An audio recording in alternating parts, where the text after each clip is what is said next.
c'est un anniversaire pas comme les autres qui a été célébré ce 23 avril. En effet, il y a 10 ans, le Parlement adoptait définitivement la loi ouvrant le mariage aux couples homosexuels. Un texte que Christiane Taubira, alors ministre de la Justice, avait porté avec sa conviction habituelle, et peut-être même un peu plus.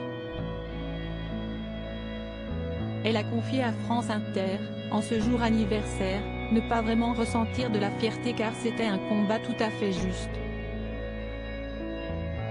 Et la femme politique de 71 ans d'ajouter, cela fait partie des grands cadeaux de la vie de porter une loi de liberté, d'égalité, d'élargir le champ des droits. À l'époque, Christiane Taubira avait pu compter sur ses enfants. Un soutien précieux au moment où les débats avaient été particulièrement houleux. Mère de 4 enfants, Lamine, Noliwe, Diawara et Jamila, qu'elle a éhousse avec son ex-mari l'activiste Roland Delanon, ces derniers n'ont visiblement pas suivi les traces de leurs parents. Même si Noliwe a pu hériter de l'aisance oratoire de son illustre mère. En effet, elle est professeure agrégée à la Faculté des sciences de l'administration dans le département de management de Laval au Québec.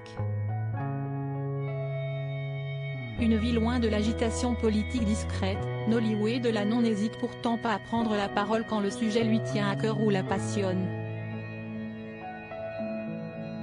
En effet, elle est membre du LIRS, le laboratoire interdisciplinaire de la responsabilité sociale des entreprises. À ce titre, elle assure régulièrement des interventions sur le sujet de l'entreprise, rappelaient nos confrères de Pure People en 2022. Aussi à l'aise en français que dans la langue de Shakespeare, la seconde de la tribu, âgée de 41 ans, est aussi engagée que ses parents. Elle s'est plusieurs fois exprimée pour des causes importantes comme Black Lives Matter et n'a jamais hésité à retweeter certaines prises de position de sa mère, notamment à l'époque du débat autour du mariage pour tous. Maman depuis 2019, Noliwe Delanon ne partage que peu de choses de sa vie privée sur les réseaux sociaux. Au contraire de ses parents, elle a, semble-t-il, choisi de vivre loin des caméras et de la politique. Article écrit en collaboration avec 6 médias Crédit Photo, Stéphane Le Mouton.